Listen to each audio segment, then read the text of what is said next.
जब से केंद्र सरकार की महत्वाकांक्षी स्मार्ट सिटी परियोजना अवलीनगर में फलीभूत हुई है, ऐसा लगता है कि यह नाम किसी काम का नहीं रह गया है। शहर को विकसित करने और आवश्यक बुनियादी ढांचा उपलब्ध कराने के लिए स्मार्ट सिटी परियोजना के तहत कई कार्य किए गए हैं।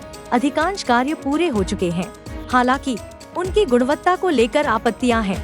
कुल 63 कार्यों में से 9 कार्यों को छोड़कर शेष कार्य नगर निगम को सौंप दिए गए हैं। हालांकि कुछ परियोजनाओं का उद्घाटन हो चुका है, लेकिन वे सार्वजनिक उपयोग के लिए खुली नहीं हैं। अभी भी कुछ प्रोजेक्ट बिना रखरखाव के खराब हो रहे हैं। सैकड़ों करोड़ रुपए खर्च करने के बावजूद ये बेकार हैं। हुबली धारवाड़ महानगर निगम के आयुक्त डॉ. ईश्वर उल्लागड्डी ने इस पर प्रतिक्रिया दी है और कुल 63 परियोजनाओं में से 9 को छोड़कर सभी परियोजनाएं सौंप दी गई हैं। अब तक सड़क, स्टेडियम, चितागुप्पी अस्पताल, मछली बाजार, सार्वजनिक बाजार समेत कई परियोजनाएं सौंपी जा चुकी हैं। इनमें से 9 परियोजनाएं हैंडओवर की प्रक्रिया में हैं।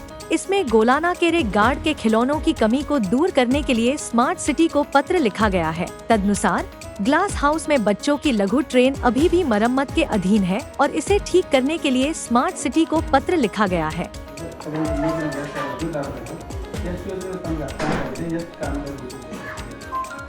ಸ್ಮಾರ್ಟ್ ಸಿಟಿಯಿಂದ 63 ಕಾಮಗಾರಿಗಳು ನಮ್ಮ ಹುಬ್ಬಳ್ಳಿ ಧಾರವಾಡ ಮಹಾನಗರ ಪಾಲಿಕೆ ವತಿಯಿಂದ ಅಂದರೆ ವ್ಯಾಪ್ತಿಯಲ್ಲಿ ಆಗಿದ್ದಾವೆ. ಅದರಲ್ಲಿ 9 ಕಾಮಗಾರಿಗಳನ್ನು ಬಿಟ್ಟರೆ ಉಳಿದಿರ್ತಕ್ಕಂಥವು ಎಲ್ಲ ನಮಗೆ ಹಸ್ತಾಂತರ ಆಗಿರ್ತಕ್ಕಂಥದ್ದಿದೆ. ರೋಡ್ಸ್ ಇರ್ಬೋದು, ಆಮೇಲೆ ಸ್ಟೇಡಿಯಂ ಇರ್ಬೋದು, ಆಮೇಲೆ ಹಾಸ್ಪಿಟಲ್ಸ್ ಇರ್ಬೋದು, ಆಮೇಲೆ ನಮ್ಮ ಫಿಶ್ ಮಾರ್ಕೆಟ್ ಇರ್ಬೋದು, ಜನತಾ ಬಜಾರ್ ಇರ್ಬೋದು, ಇವೆಲ್ಲ ಹ್ಯಾಂಡ್ ಓವರ್ ಆಗಿರ್ತಕ್ಕಂಥ ಪ್ರಾಜೆಕ್ಟ್ ಮನೆ ಹ್ಯಾಂಡ್ ಓವರ್ ಆಗಿದ್ದಾವೆ. ಅದಾದ ನಂತರ ಕೆಲವೊಂದು ಕಾಮಗಾರಿಗಳು ಅರೌಂಡ್ 9 ಕಾಮಗಾರಿಗಳು ಏನಂತ ಹೇಳಿದರೆ ಇನ್ನೂ ಹಸ್ತಾಂತರ ಇದರಲ್ಲಿದ್ದಾವೆ. ಯಾಕಂತ ಹೇಳಿದರೆ ಅಲ್ಲಿ ಫಾರ್ ಎಕ್ಸಾಂಪಲ್ ತೋಳನಕೆರೆ ಗಾರ್ಡನ್ ಇರ್ತಕ್ಕಂಥ ಕೆಲವೊಂದು ಆಟಿಕೆ ಸಾಮಾನುಗಳು ಕರೆಕ್ಷನ್ ಇರೋದ್ರಿಂದ ಏನಂತ ಹೇಳಿದ್ರೆ ಅದನ್ನು ನಾವು ಅದಕ್ಕೆ ಸ್ಮಾರ್ಟ್ ಸಿಟಿಗೆ ನಾವು ಲೆಟರ್ ಬರೆದಿದ್ದೀವಿ. ಈ ಥರ ಕೆಲವೊಂದು ನ್ಯೂನತೆಗಳಿದಾವಂತ ಸರಿಪಡಿಸ್ಕೊಳ್ಳಿಕ್ಕೆ ಲೆಟರ್ ಬರೆದಿದ್ದೀವಿ. ಅದರ ಪ್ರಕಾರ ಅಲ್ಲಿಂದ ಉತ್ತರ ಬಂದಮೇಲೆ ಅದನ್ನು ಸಹಿತ ಮುಂದಿನ ಒಂದು ಹ್ಯಾಂಡ್ ಓವರ್ ಪ್ರಕ್ರಿಯೆಯನ್ನು ಜರುಗಿಸ್ತೀವಿ.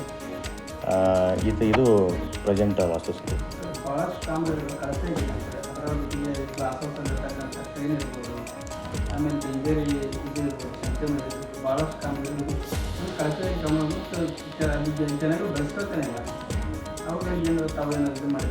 ಈಗ ಇನ್ನೂ ಅದು ಗ್ಲಾಸ್ ಹೌಸು ಇನ್ನೂ ಅವರು ಸ್ಮಾರ್ಟ್ ಸಿಟಿ ಇದರಲ್ಲಿದೆ. ಅದನ್ನು ನಾವು ಕೆಲವೊಂದು ಕರೆಕ್ಷನ್ಸ್ಗೆ ಅವ್ರಿಗೆ ಬರೆದಿದ್ದೀವಿ. ಯಾಕಂದರೆ ಟಾಯ್ ಟ್ರೈನಲ್ಲಿ ರಿಪೇರ್ ಇರ್ತಕ್ಕಂಥದ್ದು, ಹೀಗಾಗಿ ಅವ್ರಿಗೆ ನಾವು ಪತ್ರ ಬರೆದಿದ್ದೀವಿ.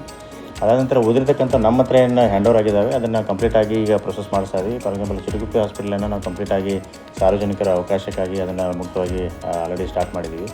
ಅದಾದ ನಂತರ ನಮ್ಮ ಜನತಾ ಬಜಾರ್ ಏನು ಬಿಲ್ಡಿಂಗ್ ಇತ್ತು ಅದನ್ನು ನಮ್ಮೆಲ್ಲ ಬೀದಿ ವ್ಯಾಪಾರಿಗಳಿಗೆ ಹಿಂದೆ ಏನು ನೋಟಿಸ್ ಇಶ್ಯೂ ಮಾಡಿದ್ರು 2019 ಸರ್ಕ್ಯುಲರ್ ಪ್ರಕಾರ, ಅದೇ ಥರ ಈಗ ಹೋದ್ಸಲ ನಾವು ಜನರಲ್ ಬಾಡಿಯಲ್ಲಿ ಅಪ್ರೂವ್ ತೊಗೊಂಡಿದ್ದೀವಿ. ಈಗ ವೆರಿ ಶಾರ್ಟ್ಲಿ ನಾವು ಆ ಪ್ರೊಸೆಸನ್ನು ಕಂಪ್ಲೀಟ್ ಮಾಡ್ತೀವಿ ಅವರಿಗೆ ಇದ್ದಂಥವ್ರಿಗೆ ಕೊಡಲಿಕ್ಕೆ.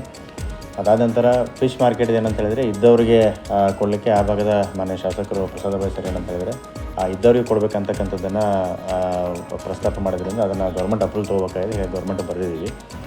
ಅದಾದ ನಂತರ ಏನು ವಾಣಿ ವಿಲಾಸದಲ್ಲಿ ಏನು ನಮ್ಮದು ಕ್ವಾರ್ಟರ್ಸ್ ಇದೆ ಅಲ್ಲಿ ಶಿಫ್ಟ್ ಮಾಡಲಿಕ್ಕೆ ಅಲ್ಲಿರ್ತಕ್ಕಂಥ ಹೊಸ ಸರ್ಕಲಲ್ಲಿರ್ತಕ್ಕಂಥ ಎಲ್ಲ ಫಲಾನುಭವಿಗಳಿಗೆ ಪ್ರೈವೇಟ್ ಲ್ಯಾಂಡಲ್ಲಿರ್ತಕ್ಕಂಥವ್ರು ಮತ್ತು ಉಳಿದಿರ್ತಕ್ಕಂಥ ಒಂದು ಫಲಾನುಭವಿ ಲಿಸ್ಟನ್ನು ಮಾಡ್ತಾಯಿದ್ದೀವಿ. ಅದು ಸಹಿತ ಸೂನ್ ಕಂಪ್ಲೀಟ್ ಆಗುತ್ತೆ. ಸೊ ಹಾಗಾಗಿ ನಮ್ಮ ಸುಪರ್ದಿಗೆ ಏನು ಬಂದಿದ್ದಾವೆ ಅವೆಲ್ಲವೂ ಸಹಿತ ಪ್ರೊಸೆಸ್ಸಲ್ಲಿದ್ದಾವೆ. ವೆರಿ ಒಂದು 10-15 ಡೇಸಲ್ಲಿ ಎಲ್ಲನೂ ಕಂಪ್ಲೀಟ್ ಆಗ್ತಕ್ಕಂಥ ಒಂದು ಪ್ರಕ್ರಿಯೆಯಲ್ಲಿದ್ದಾವೆ.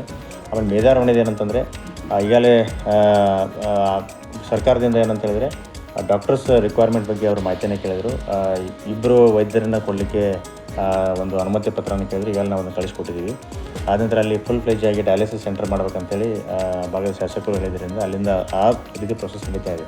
ಹೆಲ್ತ್ ಆ್ಯಂಡ್ ಫ್ಯಾಮಿಲಿ ವೆಲ್ಫೇರ್ ಡಿಪಾರ್ಟ್ಮೆಂಟಿಂದ 1 crore ಅಮೌಂಟ್ ರಿಲೀಸ್ ಆಗ್ತಾಯಿದೆ. ಹೀಗಾಗಿ ಅವರ ಇದರ ಫಂಡಲ್ಲಿ ಅದನ್ನು ಡಯಾಲಿಸಿಸ್ ಯೂನಿಟ್ ಕಂಪ್ಲೀಟ್ ಸೆಟಪ್ ಅಂತ ತೊಗೊತಾ ಇದ್ದೀವಿ. ಹೀಗಾಗಿ ಎಲ್ಲ ಒಂದು ನಮ್ಮ ಹತ್ರ ಏನು ಹ್ಯಾಂಡ್ ಓವರ್ ಆಗಿದ್ದಾವೆ ಎಲ್ಲ ಪ್ರೊಸೆಸ್ಸಲ್ಲಿದ್ದಾವೆ. ಆಮೇಲೆ ಏನು ಅವರಿಗೆ ಕರೆಕ್ಷನ್ ಇದ್ದಾವೆ ಅದನ್ನು ಸ್ಮಾರ್ಟ್ ಸಿಟಿಗೆ ಬರೆದಿದ್ದೀವಿ. ಅಕಾರ್ಡಿಂಗ್ಲಿ ಬಂದ ನಂತರ ಅದು ಪ್ರಕ್ರಿಯೆ ಜರುಗಿಸ್ತೀವಿ.